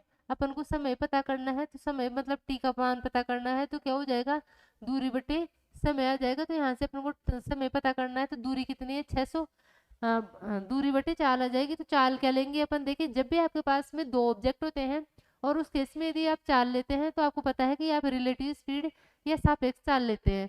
ठीक है, तो इस केस में अपन सापेक्ष चाल लेंगे। देखिए सापेक्ष चाल क्या होती है, जब जब दो ऑब्जेक्ट एक ही डायरेक्शन में जाते हैं, सेम डायरेक्शन में जाते हैं, तो उनकी चालों का अंतर लेते हैं। और यदि दोनों ऑब्जेक्ट आपके विपरीत डायरेक्शन में चलते हैं, ये एक दूसरे के आमने सामने आते हैं, तो जो रिलेटिव स्पीड जो सापेक्ष चाल होती है, दोनों को क्या लेते हैं अपन, अंतर लेते हैं। ठीक है, सॉरी, जब दो ऑब्जेक्ट आपके क्या होते हैं, सेम डायरेक्शन में जाते हैं, तो अपन क्या लेते हैं, जो रिलेटिव स्पीड लेते हैं वो दोनों का अंतर लेते हैं। और जब दो ऑब्जेक्ट आपके क्या होते हैं, एक दूसरे के विपरीत चलते हैं ऐसे, ठीक है, या एक दूसरे के आमने सामने आ रहे हैं, तो आपकी जो सापेक्ष चाल या रिलेटिव स्पीड होगी वो क्या हो जाएगी, दोनों की चालों का योग हो जाएगा। अब इसमें बताइए कि चोर और जो पुलिस है वो सेम डायरेक्शन में जा रहे हैं या विपरीत डायरेक्शन में जा रहे हैं, सेम डायरेक्शन में जा रहे हैं। भाई पुलिसकर्मी चोर के पीछे भाग रहा है, मतलब पुलिस भी इधर भाग रहा है, चोर भी इधर भाग रहा है, सेम डायरेक्शन में जा रहे हैं। यदि सेम डायरेक्शन में जा रहे हैं तो अपने जो रिलेटिव स्पीड आएगी या जो सापेक्ष चाल आएगी वो क्या आएगी, दोनों की चालों का अंतर आएगा। दोनों की चाल कितने हैं, 12 और 15, इन दोनों का अंतर लेते हैं तो कितनी आएगी, 3 किलोमीटर पर घंटा आएगी। ठीक है, अब देखिए जो ये आपकी जो डिस्टेंस थी वो मीटर में थी, चाल आपकी किलोमीटर पर घंटे में है, तो या तो आप इसको किलोमीटर में चेंज करो, भाई यहाँ पे जो यूनिट होती है ना वो सेम होनी चाहिए। ठीक है, या तो इसको किलोमीटर में चेंज करो या इसको मीटर में चेंज करो। और अपन को पता है कि अपन किलोमीटर पर घंटे को जब मीटर पर सेकंड में चेंज करते हैं तो किससे इंटू करते हैं, 5/18 से इंटू करते हैं। तो 3 को यदि मैं 5/18 से इंटू करती हूँ तो मेरे पास में जो चाल आएगी वो क्या आएगी, मीटर पर सेकंड में। अब देखिए मीटर से मीटर कैंसिल है, सेकंड उधर ऊपर चला जाएगा, मतलब टाइम आ जाएगा अपना किसमें, सेकंड में आ जाएगा। ठीक है, तो देखिए कितना हो जाएगा, 3 6 18, 5 से इसको काटते हैं तो 120 बार कट जाएगा। और ये कितना आ जाएगा, 120 को 6 से इंटू करते तो 12 6 72, 720 आ जाएगा। ये किस में आ रही है, आपकी सेकंड में आ रही है। अपन को मिनट में चाहिए ना, तो मिनट में 720 सेकंड को मिनट में चेंज करेंगे तो किससे इंटू करेंगे, किसका भाग देंगे, 60 का भाग देंगे। तो 60 का भाग दे लेते हैं, अपने पास में मिनट में टाइम आ जाएगा। ठीक है, 60 का भाग देते हैं तो देखो 6 कम 6 6 दूना 12, कितना आ जाएगा, 12 मिनट का टाइम लग जाएगा पुलिस को चोर को पकड़ने में। ऑप्शन नंबर बी अपना एकदम सही हो जाएगा। ठीक है, देखिए क्वेश्चन नंबर 11 देखिए, जीनत और नसरीन 1.2 किलोमीटर की एक गोलाकार दौड़ में भाग लेती हैं। वे एक ही समय में समान बिंदु से क्रमशः 18 किलोमीटर पर घंटा और 27 किलोमीटर पर घंटे की गति से दौड़ शुरू करते हैं। यदि वे समान दिशा में दौड़ रहे हैं तो पहली बार प्रारंभिक बिंदु पर कितने समय मिनट में आपको बताना है मिलेंगे।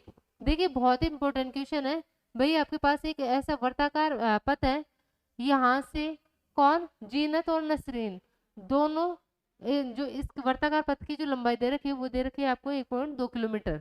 ठीक है, अब क्या कर रही है, ये दोनों क्या कर रही है, दौड़ शुरू करती है समान दिशा में, मतलब जीनत भी इधर ही जा रही है और नसरीन भी आपकी किधर जा रही है, इधर जा रही है। ठीक है, जीनत और नसरीन की जो अपन को चाल दे रखी है वो कितनी दे रखी है, ये दे रखी है, जीनत की दे रखी है अपन को कितनी, 18 किलोमीटर पर घंटा। ठीक है, और नसरीन के दे रखी है अपन को 27 किलोमीटर पर घंटा चाल दे रखी है। ठीक है, यहाँ से दौड़ना शुरू करती है दोनों से। अब आपको बताना है कि पहली बार वो जिस बिंदु पे मिली थी वहां पे कब मिलेगी, वहां पे कब मिलेगी। अब देखिए जब भी आपको ऐसा आ जाए ना, ये वाला बिंदु, ये वाली लाइन आ जाएगी प्रारंभिक बिंदु पर आपको कब मिलेगी, तो इस केस में आपको क्या करना है, एलसीएम लेना है दोनों के टाइम का कि दोनों 1.2 किलोमीटर दूरी को तय करने में कितना टाइम लेगी। भाई जब ये इस पूरी दूरी को तय करेगी तभी तो यहाँ पे आके मिलेगी ना, तो आपको क्या करना है, एलसीएम लेना है इनके टाइम का, T1 और T2। मैंने मान लिया कि जीनत T1 टाइम लेती है और आपकी नसरीन है वो T2 टाइम लेती है। तो इसका क्या ले लोगे आप, एलसीएम लोगे, वही आ जाएगा कि वो प्रारंभिक बिंदु पर कब मिलेगी। ठीक है, तो आप सबसे पहले तो आपको टाइम निकालना है दोनों का अलग अलग। देखिए कितना दूरी कितनी है, 1.2 किलोमीटर। जो जीनत है उसको 18 किलोमीटर पर घंटे की चाल से क्या कर रही है, तय कर रही है उसको। ठीक है, 18 किलोमीटर पर घंटे की चाल से कौन भाग रही है, जीनत भाग रही है। जबकि जो आप कौन नसरीन है वो भी 1.2 किलोमीटर दूरी को तय करने में किस चाल से दौड़ रही है, 27 किलोमीटर पर घंटे की चाल से दौड़ रही है। ये भी आपका किलोमीटर में है, ये भी किलोमीटर में है। ठीक है, तो अपने पास में या तो इसको चेंज करो करो तो कर सकते हो, नहीं तो अपने पास में जो टाइम आएगा वो घंटे में आएगा। अपन को मिनट में पूछा है तो अपन उसको 60 से इंटू करके मिनट में चेंज कर देंगे। ठीक है, तो देखिए अपन यहीं से इसको सोल्व कर लेते हैं। देखिए कितना आ जाएगा, यहाँ पे पॉइंट को हटाऊंगी, ये आ जाएगा 6 से काटेंगे, 6 दूना 12, या 12 से ही कट जाएगा ये, तो ये 12 से कट जाएगा आपका कितनी बार, 12 के 12 और 12 5 60। ठीक है, ऐसे ही आप इसको हटाओगे तो ये आ जाएगा 0 और ये आपका नहीं कटेगा। इससे अच्छा है कि देखो पॉइंटों में आ रहा है, इससे अच्छा है कि आप इसको किस में चेंज कर लो, आप इसको किलोमीटर को मीटर में चेंज कर लो, और जो आपकी चाल है इसको किलोमीटर पर घंटे की जगह मीटर पर सेकंड में चेंज कर लो।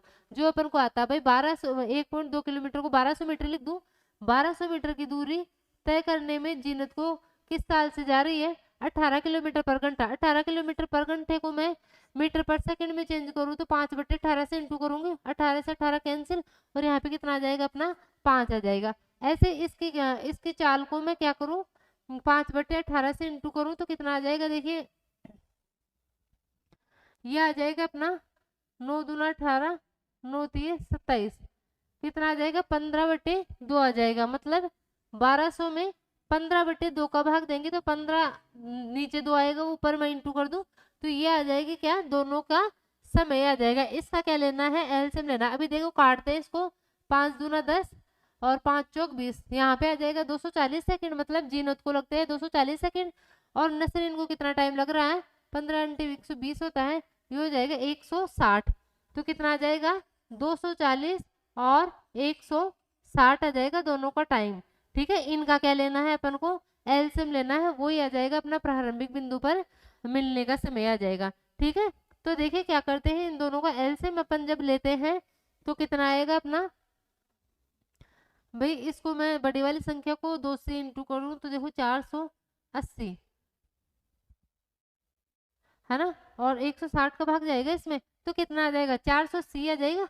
एलसीएम कितना आ जाएगा 480। अब देखिए ये अपना किस में आ रहा है, सेकंड में आ रहा है, अपन को जो समय पूछ रहा है मिनट में पूछ रहा है। वापस इसको किससे इंटू कर दो, 60 से वो भाग दे दो किसका 60 का, 0 से 0 कैंसिल, और 6 7 6 8 48 होता है। तो कितना आता है अपना 8 मिनट का टाइम लग जाएगा दोनों को प्रारंभिक बिंदु पे मिलने में। ठीक है, तो इस क्वेश्चन को याद रखना है, इंपॉर्टेंट क्वेश्चन है आपका ये, आपको अच्छे से इस क्वेश्चन को देख के जाना है। ठीक है, देखिए आगे वाला क्वेश्चन, क्वेश्चन नंबर 12। यदि 5,000 रुपए की राशि 3 वर्षों के लिए 15% वार्षिक साधारण ब्याज की दर पर ली जाती है और 8,000 रुपए की अन्य राशि 4 वर्षों के लिए 12% वार्षिक साधारण ब्याज पर ली जाती है, तो भुगतान किए गए ब्याज का धनात्मक अंतर ज्ञात करें। भाई सबसे पहले आपके 5,000 रुपए की राशि है, तो आप देख लो कि 3 साल में 15% की दर से वो कितना ब्याज देगा। भाई 1 साल में 15% तो 3 साल में 45%, मतलब 5,000 का 45% निकाल लो, वही क्या हो जाएगा आपका ब्याज आ जाएगा। तो देखिए इसको करते हैं सोल्व, तो कितना आ जाएगा आपका, ये आ जाएगा 5 5 25 2 कितना आ जाएगा 2250 रुपए वो ब्याज का दे देगा 3 साल में। ठीक है, 5,000 पे, और 8,000 पे देखो 1 साल में 12% ब्याज दे रहा है, तो आपका 4 साल में ये आ जाएगा 48% ब्याज दे देगा। तो इसका क्या कर लो आप 48% निकालो, ये आपको फॉर्मूला पता है PRT/100 वाला, उससे भी आप सिंपल इंटरेस्ट निकाल सकते हो। ठीक है, देखो 2 0 से 2 0 कैंसिल, ये कितना हो जाएगा 8 8 64 हासिल 6 8 चौक 32 और 6 कितना हो जाएगा आपका 38। 8,000 पे कितना ब्याज देना पड़ेगा 3,840 रुपए। इन दोनों का अपन को डिफरेंस पूछा है तो डिफरेंस पता कर लो, देखो कितना हो जाएगा आपका, ये 0 14 में से 5 जाएगा तो 9। ठीक है, यहाँ पे कितना आ जाएगा 7 7 में से 2 जाएगा तो ये आ जाएगा 5 और आपका कितना बचेगा, ये 3 में से एक जाएगा 1590। ठीक है, देखिए यहाँ पे 1590 आपका डी ऑप्शन में था जो यहाँ से दिख नहीं रहा, तो कौन सा ऑप्शन सही हो जाएगा आपका 1590। इसका आंसर आ जाएगा कितना रुपए आपको अंतर आ रहा है, 1590 रुपये आ रहा है। देखिए नेक्स्ट क्वेश्चन, क्वेश्चन नंबर 13। एक निश्चित राशि 1 वर्ष 9 महीने की अवधि के लिए 10% प्रतिवर्ष की दर से उधार दी गई, जो वार्षिक रूप से संयोजित होती है। यदि चक्रवृद्धि ब्याज 1460 है तो उधार दी गई धनराशि ज्ञात कीजिए। देखिए चक्रवृद्धि ब्याज में आप यदि रेशियो मेथड लगा लेते हैं तो आप क्वेश्चन को बहुत जल्दी सोल्व कर लेंगे। ठीक है, देखिए 1 साल 9 वर्ष के लिए दिया जा रहा है, जो दर है वो कितनी है 10% प्रतिवर्ष, मतलब 1 साल में 10% क्या देना पड़ रहा है ब्याज। तो 1 साल के अंदर, 1 साल में मतलब 12 महीने में जो दर है भाई, अपन को 9 महीने की भी दर चाहिए ना, 9 महीने में उसने कितना परसेंट ब्याज दिया। तो देखिए यदि 12 महीने में वो 10% की दर से ब्याज देता है तो 9 महीने का निकालेंगे अपन। 9 महीने का कैसे निकालेंगे, 10 में आप क्या कर दो 12 का भाग लगा दो, इंटू कर दो 9 से, तो अपने पास में 9 महीने की रेट ऑफ इंटरेस्ट आ जाएगी कितना, देखो 3 से काटेंगे, ये 4 बार, ये 3 बार, ये 2 बार और ये 5 बार, कितना आ जाएगा 5 दिए 15/2%। मतलब 9 महीने में कितना ब्याज देना पड़ेगा उसको, 15/2% की दर से आपको ब्याज देना पड़ेगा। ठीक है, तो देखिए सबसे पहले तो 1 साल का जो ब्याज है वो तो है अपना 10%, तो 10% की जो फ्रिक्शन होती है वो कितनी होती है 1/10 होती है। मतलब कोई राशि 10 थी, उस पे आपको एक ब्याज देके कितना देना पड़ेगा 11 देना पड़ेगा। ठीक है, तो फर्स्ट 1 ईयर के लिए तो आप 10 रुपए की राशि के लिए 11 रुपए पे करोगे। ठीक है, फिर जो लास्ट के 9 महीने उसमें आप किस दर से ब्याज दोगे, 15/2% की दर से। अब इसको अपन फ्रैक्शन में चेंज करेंगे तो ये परसेंट को हटाएंगे तो नीचे क्या आ जाएगा आपका 100 का भाग लगाना पड़ेगा, तो ये 100 का भाग लगा देते हैं। ठीक है, देखिए 5 से काटेंगे 3 बार, 5 से काटेंगे कितनी बार 20 बार, तो कितना आ जाएगा 3/40 आ जाएगा। मतलब 9 वर्ष में यदि कोई राशि आपने वो 9 महीने में यदि कोई आपने 40 रुपए की राशि उधार ली है तो उस पर 3 ब्याज देना पड़ेगा और 43 आपको देना पड़ेगा। मतलब इन 9 महीने के लिए यदि आपके पास 40 आपने उधार लिया है तो उस पर आपको 43 आपको देना पड़ेगा। ये रेशियो मेथड है, आपको इससे ही क्वेश्चन को करना है जब भी आपके पास में कंपाउंड इंटरेस्ट चक्रवृद्धि ब्याज के क्वेश्चन आते हैं तो। ठीक है, अब क्या करोगे, देखिए ये अपने पास में आ जाएगा किसका, जो आपका प्रिंसिपल है उसका, और जो आपका अमाउंट है उसका रेशियो आ जाएगा। ठीक है, मूलधन और आपके जो मिश्र धन है उसका रेशियो आ जाएगा। तो देखिए कितना आ जाएगा, यहाँ से इन दोनों को इंटू करेंगे 4 से, और यहाँ से इंटू करेंगे इन दोनों को, तो ये आ जाएगा कितना 473। मतलब कोई राशि 400 थी तो उस पर आपको 473 रुपए मिल रहे हैं, मतलब ब्याज कितना मिल रहा है 73 रुपए ब्याज, 73 रुपए ब्याज मिल रहा है। ठीक है, यहाँ पे रुपए नहीं बोलेंगे क्योंकि रेशियो में है तो 73 ब्याज मिल रहा है आपको। रुपए में तो आपको दे रखा है कितना 1460 रुपए की राशि आपको मिलती है। ठीक है, 1460 किसकी वैल्यू हो जाएगी आपकी 73 की वैल्यू हो जाएगी। ठीक है, इनटू कर दोगे आपके से, तो उधार ली गई धन राशि कितनी है भाई, मूलधन कितना है रेशियो में अपना 400 है, तो आप क्या कर दो 400 से इसको इंटू कर दो। देखिए 73 का 2 गुना आपका 146 होता है, तो ये 20 बार कट जाएगा और ये कितना आ जाएगा अपने पास में 8000 क्या आ जाएगा उसका मूलधन आ जाएगा, धनराशि आ जाएगी। तो कौन सा ऑप्शन, ऑप्शन नंबर डी अपना एकदम सही हो जाएगा। ठीक है, बहुत ही इंपॉर्टेंट क्वेश्चन था। देखिए नेक्स्ट क्वेश्चन, क्वेश्चन नंबर 14 है, एक निश्चित धनराशि वार्षिक चक्रवृद्धि ब्याज पर 4 वर्षों में 81 गुना हो जाती है तो वार्षिक ब्याज की दर ज्ञात कीजिए। देखिए इसका सिंपल सा मेथड मैंने आपको बता रखा है।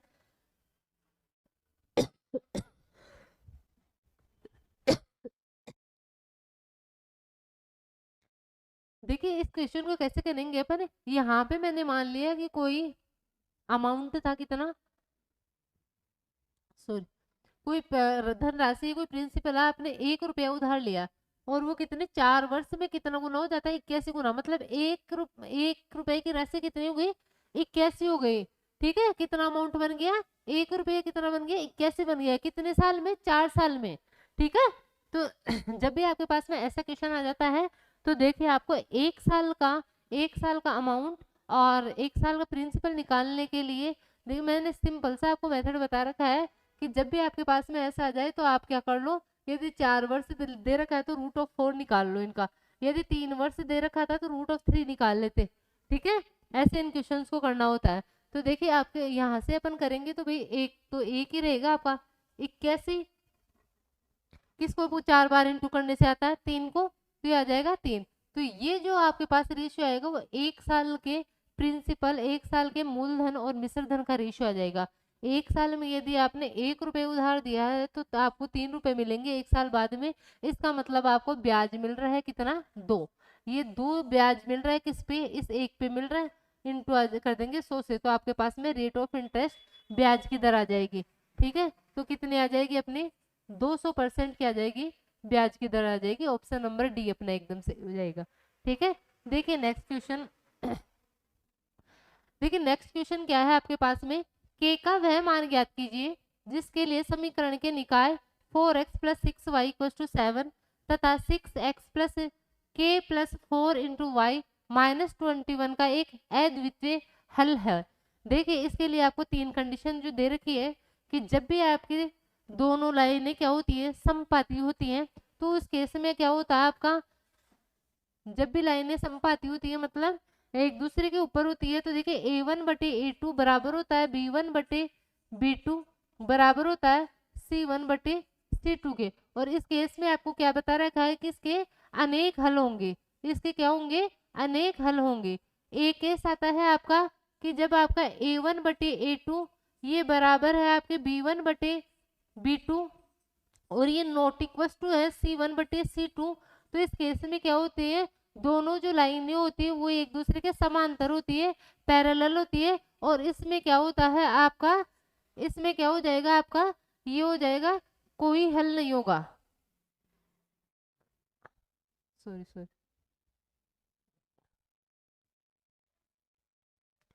ठीक है, इसमें क्या हो जाएगा आपका, ये जब भी आपके पास कंडीशन आ जाए कि a1 बटे a2 बराबर है आपका b1 बटे b2 बराबर है आपका c1 बटे c2, तो इस केस में आपका क्या हो जाएगा, कोई हल नहीं होगा, कोई हल नहीं होगा, कोई हल नहीं होगा। और एक कंडीशन आपके पास में आती है लास्ट, जो अपने इस क्वेश्चन की है कि जब ये a1 बटे a2 बराबर वो नॉट इक्वल टू है b1 बटे b2 is not equal to c1 बटे c2 है, तो इस केस में क्या होती है, दोनों लाइनें एक दूसरे को इंटरसेक्ट करती है और उसका एक अद्वितीय हल होता है। क्या होता है, एक अद्वितीय हल होगा। ठीक है, तो इस केस में अपन इसका यहाँ पे दे रखा है कि अद्वितीय हल है, इसका मतलब क्या है कि a1 बटे a2 नॉट इक्वल टू है b1 बटे b2, ये नॉट इक्वल टू c1 बटे c2 के। तो देखिए अपने पास में a1 क्या होता है, भाई यहाँ पे जो पहली इक्वेशन में x के साथ में जो भी आपका कोफिशिएंट है वो आ जाएगा, बट a2 क्या हो जाएगा, दूसरी इक्वेशन में x के साथ में है वो आ जाएगा। ये नॉट इक्वल टू होगा b1 बटे b2, यहाँ पे b1 कितना है 6 है और b2 कितना है k प्लस 4 है। ठीक है, ये नॉट इक्वल टू होगा किसके, c1 बटे c2 के। c1 कितना है आपका 7 है और c2 कितना है आपका ये 21 है। ठीक है, अब देखिए इसको कर लेते हैं सोल्व। देखिए इन दोनों को जब अपन लेते हैं तो देखिए के का क्या मान आएगा, 2 से काटोगे ये 2 बार, ये 3 बार, ये 2 से काटोगे ये आ जाएगा आपका 3 आ जाएगा। तो देखिए कितना हो जाएगा के प्लस 4 और ये 3 3 से इंटू होगा तो कितना आ जाएगा आपका 9 आ जाएगा। ठीक है, तो ये 4 इधर जाके 9 में से माइनस होगा तो क्या हो जाएगा, के इज नॉट इक्वल टू हो जाएगा आपका किसके 5 की हो जाएगा। ठीक है, तो कौन सा ऑप्शन सही हो जाएगा अपना, ऑप्शन नंबर सी अपना एकदम सही हो जाएगा। तीनों कंडीशन आपको पता रखनी है। 2024 के जो आपके सीजीएल का एग्जाम हुआ था हर शिफ्ट में आपका इन तीनों कंडीशन से क्वेश्चन आया था। ठीक है, तो आपको तीनों कंडीशन को अच्छे से पता रखना है। देखिए नेक्स्ट क्वेश्चन, नेक्स्ट क्वेश्चन है यदि x माइनस 5y बटे x प्लस 5y बराबर है 7 बटे 13 तो x बटे y का मान क्या होगा। देखिए सिंपल, इसमें तो अपन क्रॉस मल्टीप्लाई कर लेते हैं तो ये हो जाएगा 13x इंटू 65y बराबर हो जाएगा किसके 7x और ये कितना हो जाएगा 35y। ठीक है, ये 13x में से 7x जाएगा तो कितना आ जाएगा आपका, ये आ जाएगा 6x और इधर ये जो 65y माइनस का है इधर जाके प्लस का बन जाएगा और जब दोनों को जोड़ेंगे 65 और किसको 35 को जोड़ेंगे तो आपका कितना बन जाएगा 100y बन जाएगा। ठीक है, तो यहाँ से देखिए 2 से काटते हैं 3 बार, 2 से काटते हैं ये कितना आ जाएगा आपका 50 आ जाएगा। ठीक है, तो कितना आ जाएगा x बटे वाई आपका कितना आ जाएगा 50/3 आ जाएगा। ठीक है, सिंपल क्वेश्चन था, ऑप्शन नंबर सी अपना एकदम सही हो जाएगा। ठीक है, देखिए नेक्स्ट क्वेश्चन, क्वेश्चन नंबर 17 है, यदि a माइनस बी बराबर 9 है और a cube minus B cube equal to 4401 है तो ए बी का मान ज्ञात कीजिए। देखिए अलजेब्रा चैप्टर बहुत अच्छे से आपको पढ़ा रखा है, आपको मैंने फॉर्मूला बताया था कि a cube minus B cube का 2 फॉर्मूले बताई थी मैंने, क्या क्या, एक तो था a minus B, A square plus B square plus A B. ठीक है, और एक फॉर्मूला बताया था कि a minus B, a minus B का होल स्क्वायर प्लस 3ab। अब देखिए ये आप डिसाइड करोगे क्वेश्चन को देखे कि आपको कौन सा फॉर्मूला लगाना है। भाई आप ये वाला फॉर्मूला लगाते हो तो आपको ए स्क्वायर प्लस बी स्क्वायर चाहिए, और यदि आपको देखो इस क्वेश्चन में, जैसे इस क्वेश्चन में आपको a माइनस बी दिया हुआ है और a cube minus B cube दिया हुआ है, और ये पूछा मतलब इसमें सारे दे रखे हैं, जो आप उनको पूछ रहे हैं वो आप बता सकते हैं अपन आराम से। ठीक है, तो ये आप पे डिपेंड करेगा कि कौन सा फॉर्मूला आप अप्लाई करते हो क्वेश्चन को देख के।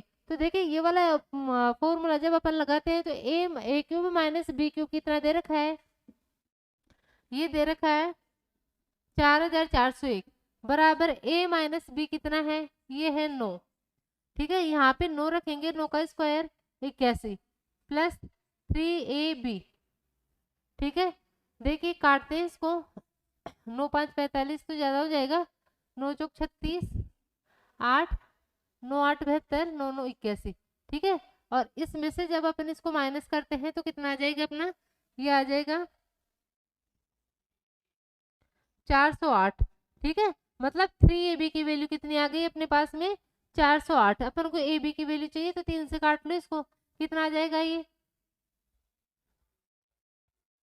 3 से काटते हैं तो 3 एकम 3, 3 3 हो और 3 6 18, कितनी आ जाएगी अपनी ab की वैल्यू जो आएगी वो आएगी 136 आएगी। ऑप्शन नंबर डी अपना एकदम सही हो जाएगा।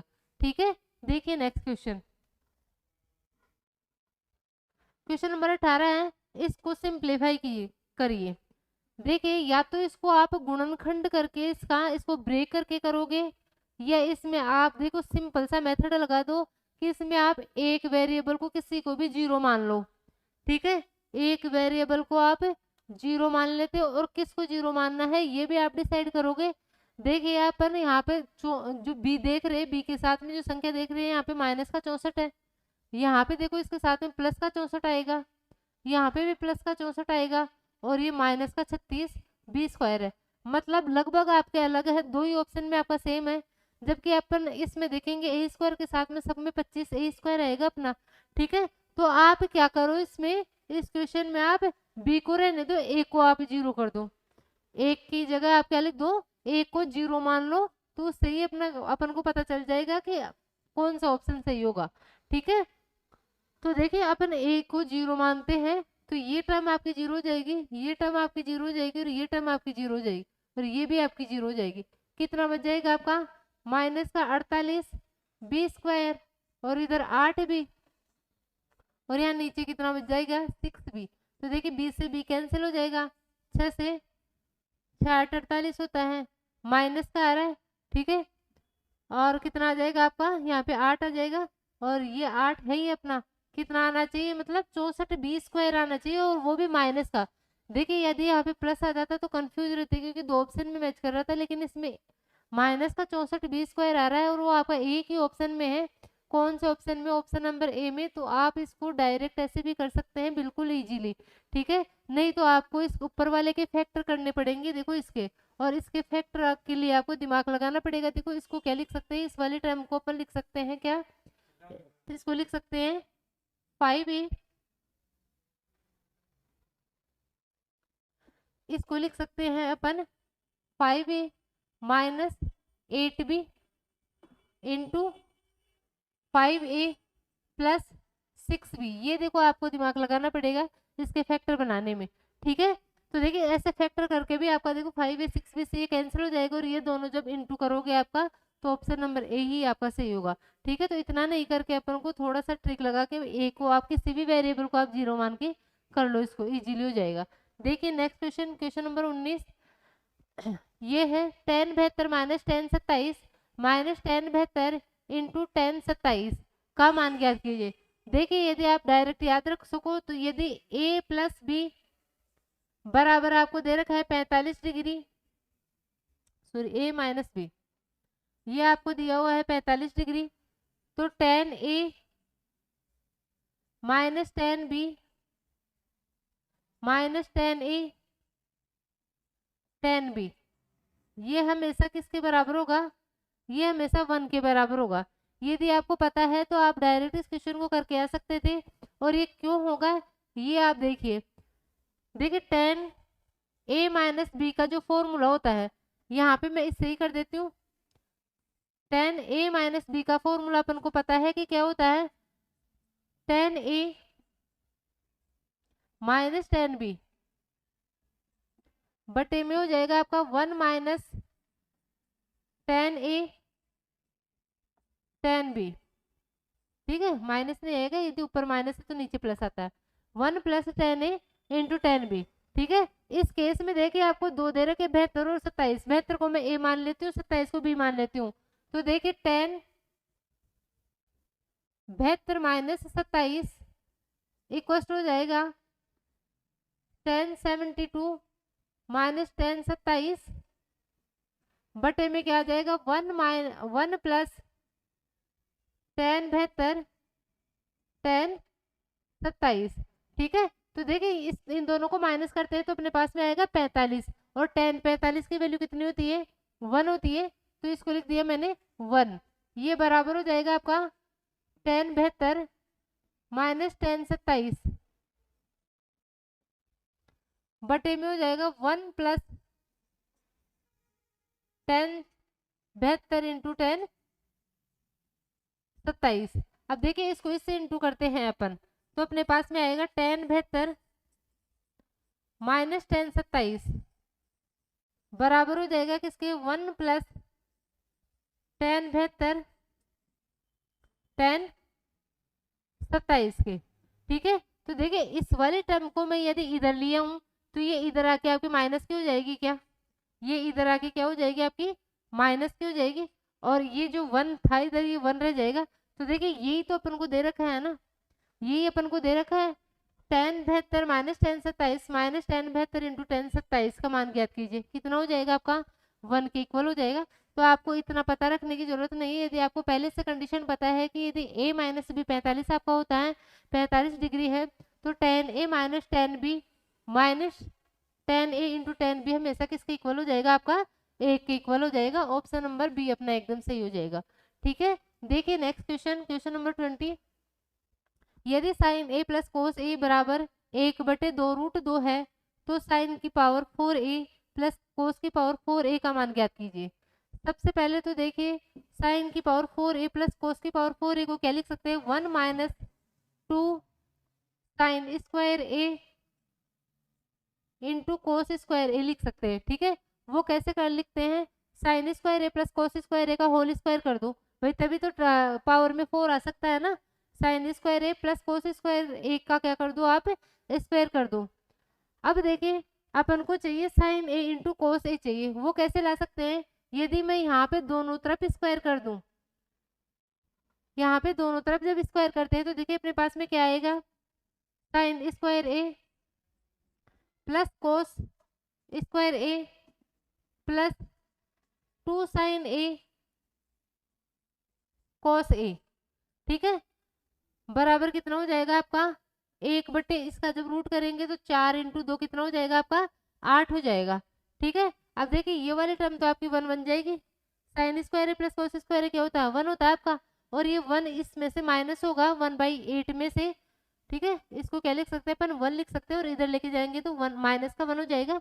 तो यहाँ पे कितना आ जाएगा अपने पास में, ये आ जाएगा माइनस का 7/8, और अपन को चाहिए क्या साइन ए और कोस ए की वैल्यू चाहिए, तो इस दो को भी मैं यदि यहाँ पे ले आती हूँ तो 2 साइन ए, वो साइन ए इंटू कोस ए कितना हो जाएगा आपका 7 बटे माइनस का 7 बटे 16 हो जाएगा। ठीक है, मिल गया जो अपन को चाहिए। ठीक है, तो देखिए माइनस का कितना हो जाएगा 2 इंटू स्क्वायर है तो स्क्वायर करेंगे तो ये प्लस में हो जाएगा, और कितना आ जाएगा 7 का स्क्वायर कितना हो जाएगा 49, और 16 का स्क्वायर कितना हो जाएगा आपका 256। ठीक है, काट लो इसको, ये कितनी बार कटेगा 128 बार। ठीक है, तो सोल्व करते हैं 1 माइनस 49 बाई 128। ठीक है, एलसीएम लेंगे कितना आ जाएगा 128, इधर आ जाएगा आपका 128 माइनस 49। करो इसको सोल्व, कितना हो जाएगा देखिए यहाँ पे आ जाएगा 9। ठीक है, 11 में से 4 जाएगा तो 7, 79 बाई 128 क्या हो जाएगा, इस क्वेश्चन का आंसर हो जाएगा अपना। कौन सा ऑप्शन सही हो जाएगा, ऑप्शन नंबर ए अपना एकदम सही हो जाएगा। ठीक है, देखिए नेक्स्ट क्वेश्चन।